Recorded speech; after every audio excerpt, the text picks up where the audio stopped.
శ్రీపాద శ్రీవల్లభ చరితామృతం అధ్యాయము 35 పఠన ఫలితము వాక్సిద్ధిని పొందుటకు శ్రీపాద రాజం శరణం ప్రపద్యే అధ్యాయము 35 ఉగ్రతారాదేవి వివరణ దుష్కరుడైన తారాదేవి ఉపాసకుని శ్రీపాదుడు శిక్షించి రక్షించుట మేము సర్భేశ్వర శాస్త్రి నుండి సెలవు పుచ్చుకుని మా ప్రయాణమును కొనసాగించితిమి. శ్రీపాద శ్రీవల్లభుల నామస్మరణమే ఇహలోక పరలోక సాధనమని తలచితిమి.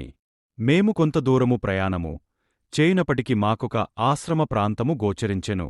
ఆ ఆశ్రమమందు సిద్ధుడను మహర్షి యొకడుండెను. అతడు పూర్తి వైరాగ్యవంతుడు, కోపినధారియే యుండెను. ఆశ్రమము వాకిట నిలుచునియుండిన ఇద్దరు శిష్యులు శంకరభట్టు, ధర్మగుప్తుడను వారలు మీరేనాయని ప్రశ్నించిరి. మేము ఓనని సమాధానమిచ్చితిమి. మమ్ములను అతడు లోనికి కొనిపోయెను.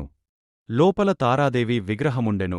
ఆ సిద్ధుడు తారాదేవి ఉపాసకుడని అర్థమైనది. మధ్యాహ్న సమయమాయెను.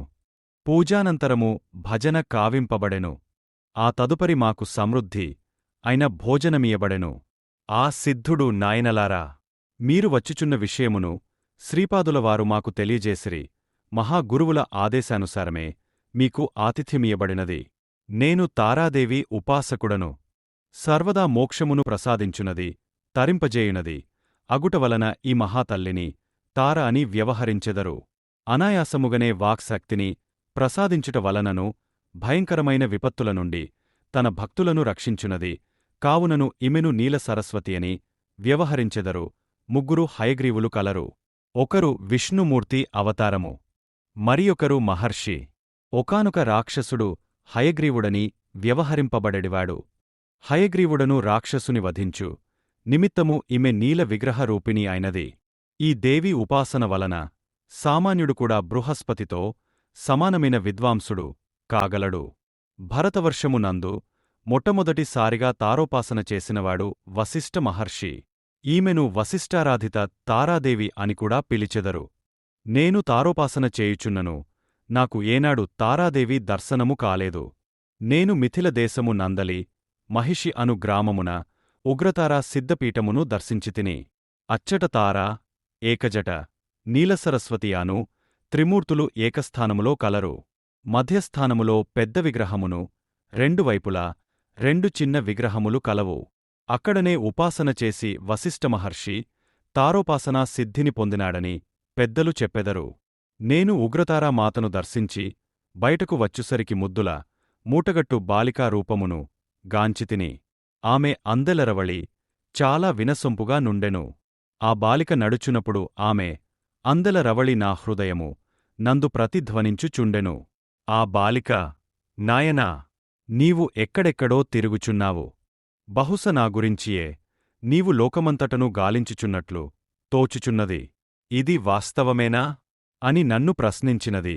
నేను బిత్తరపోయితిని. ఈమెయేనా ఉగ్రతారా దేవి లేదా ఎవరనా పిచ్చి బాలిక ఈ రకముగా పలుకుచున్నదా? తారా భగవతి సవరూప శివునిపై ప్రత్యాలీడ ముద్రతో ఆసీనమై ఉంటుంది. నీలవర్ణములో త్రినేత్రములతో చేతిలో కత్తెర, కపాలము, కమలము, ఖడ్గములను ధరించి ఉంటుంది. వ్యాఘ్ర చర్మమును ధరిస్తుంది. ముండమాలను ధరిస్తుంది. భోగ మోక్షప్రదాయిని అయిన ఆ దేవి యొక్క వాస్తవ రూపమది. కాని నేను చూచు రూపము 12 లేదా 13 సంవత్సరముల మించని వయస్సు గల ముగ్ధమోహనమైన బాలికా రూపము. నేను బిత్తరపోయితిని. సమాధానము చెప్పలేకపోయితిని. ఇంతలోనే ఆ బాలిక తన వర్చస్సును పెంచుకొన్నది. ఆమె శరీరమునందలి సర్వకణములును తేజోభరితము కాజొచ్చెను. శరీరవర్ణము బాలుని రూపమును పొందినది. ఆ శరీరము యొక్క రంగు బంగారు రంగు.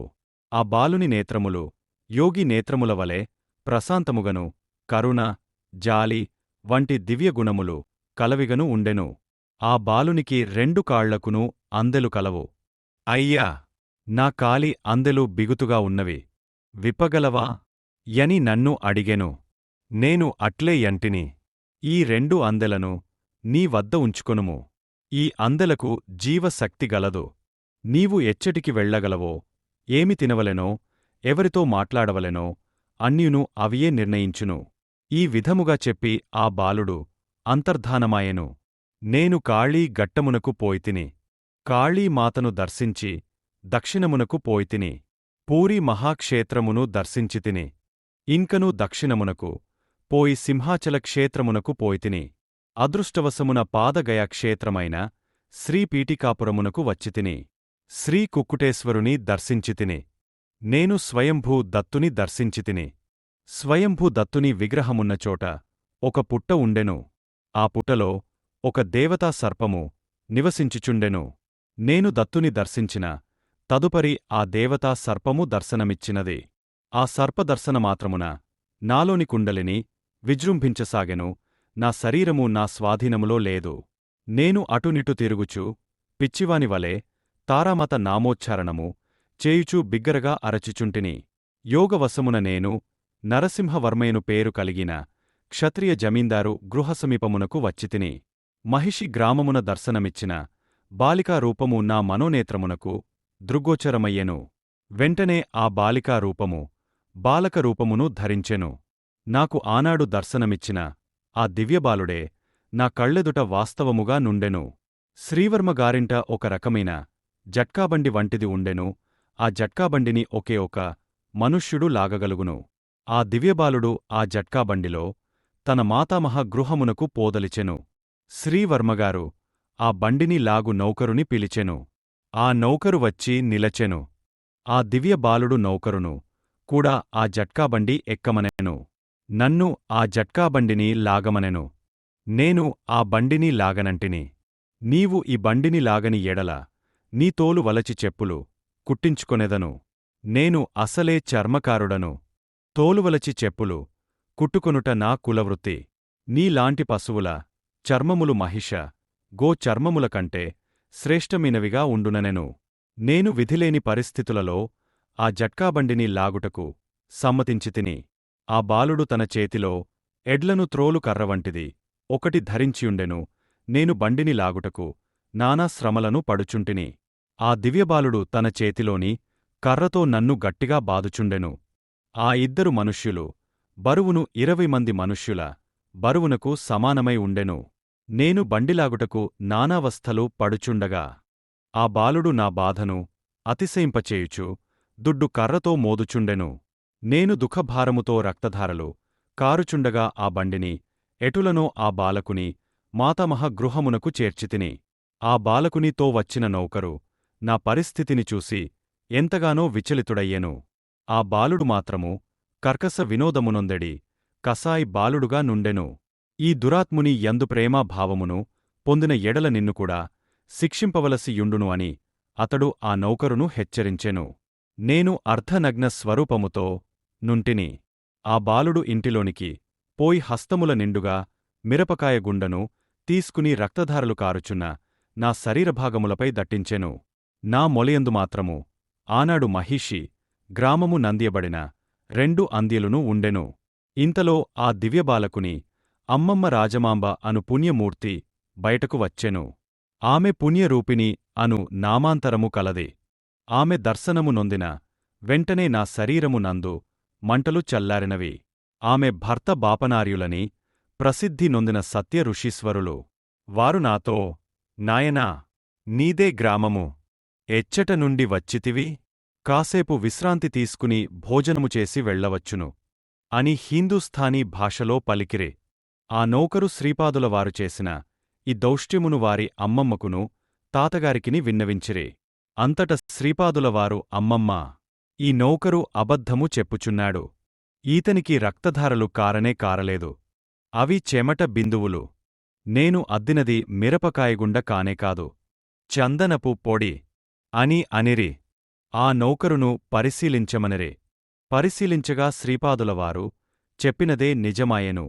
అంతట బాపనార్యులవారు, శ్రీపాదా, నీవు సత్యవ్రతుడవు. అచ్చట రక్తధారలున్నవని అనినియడల రక్తధారలుండును. చందనపు పొడి ఉన్నదని అనినియడల చందనపు పొడి యుండును. నీవు ఏది ఉన్నదని చెప్పిన ఎడల అది అచ్చట ఉండును. నీవు సాక్షాత్తు ఉగ్రతారపుడవని తోచుచున్నది.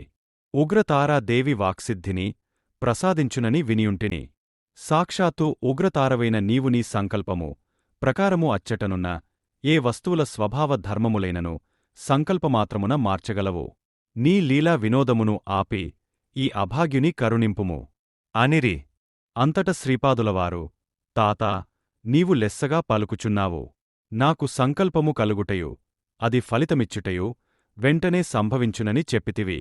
ఇది యథార్థమో కాదో నిర్ణయించుటకు శాస్త్రముల సహాయము కావలెను. ఈ ఆగంతకుడు సద్బ్రాహ్మణుడు, ఉగ్రతారను ఉపాసించువాడు. మంచిదే. అయితే ఇతడు సన్యాస దీక్షను గురు అనుమతితో పొందక తనకు తోచిన విధముగా సన్యసించెను. ఇతని తండ్రి అష్టకష్టములు పడి ఇతనిని పెద్దచేసెను. ఇతని తల్లి వీడు గర్భమునందున్నప్పుడు ఎంతయో కష్టమును అనుభవించెను. వీడు జన్మించినప్పుడు ఆ తల్లి తన రక్తమును ఎంతయో పోగొట్టుకొనెను. గాయములు కలిగి రక్తము కారునప్పుడు మిరపకాయ గుండ అద్దిన ఎడల ఎంత బాధగా ఉండునో అంతటి బాధను ఇతని తల్లి అనుభవించినది. వారిరువురును మరణించి అదృష్టవశమున పీఠికాపురమున జన్మించిరి. ఆ నరసింహవర్మ ఇంటనున్న నౌకరు ఎవరో కాదు, ఈ అగంతకుని పూర్వజన్మము నందలి తండ్రియే. ఆ నౌకరుని భార్య పూర్వజన్మమున వీని తల్లియే. చనిపోయిన పెద్దల పేరిట పిండ ప్రదానములు సరిగా చేయకపోవుట అనర్థహేతువగును. ఈ అగంతకుడు తాను సన్యసించితిని గనుక తల్లిదండ్రుల పిండ ప్రదానములు చేయలేదు. వీని పాపకర్మమును వీని పుణ్యకర్మమును పాదగయ క్షేత్రమైన శ్రీపీఠికాపురమునకు లాగుకొని వచ్చినది. స్వల్ప బాధతో పాపకర్మమును అనుభవించుటచేత వీనికి ఆ దుర్యోగములను పరిహరించితిని. మాతృగర్భమునందు 9 నెలలు పర్యంతము శిశువుండును. కాశీక్షేత్రము నందు 9 నెలలుగాని 9 రోజులుగాని 9 గడియలుగాని ఉండిన పితృశాపములు తొలగిపోవును. శ్రీపీఠికాపురము కాశీతో సమానమైన క్షేత్రము. ఈ ఆగంతకుడు 9 రోజులు పూర్వజన్మమునందలి తన మాతాపితరులకు సేవచేసిన ఎడల పితృ దేవతల శాపము తొలగిపోవును అని సెలవిచ్చిరి. నేను అట్లే ఒనరించితిని. వారి అనుగ్రహ ఆశీర్వాదములను పొందితిని. వారు ఆనాడు ఒసంగిన కాలి అందెలను నా పూజాగృహమున భద్రపరచితిని. నేను ఉగ్రతారా సిద్ధి నొందితిని. నా యొక్క తంత్రశక్తితో జనులకు ఆది వ్యాధులను పరిహరించుచుంటిని. మీరు ఇచ్చటకు వచ్చుటకు ముందు శ్రీపాదులవారు నా మనోనేత్రమునకు అగుపడి శంకరభట్టు, ధర్మగుప్తులు అనువారు ఈ దారివెంట వచ్చిచుండిరనియూ వారికి సమృద్ధిగా భోజనము పెట్టి ఆ రోజు నీ ఆశ్రమమున ఉండుటకు ఏర్పాట్లు చేసి నా కాలి అందెలను వారికి బహుమానముగా ఇయ్యవలసినదని ఆదేశించిరి అని మాకు వివరించిరి.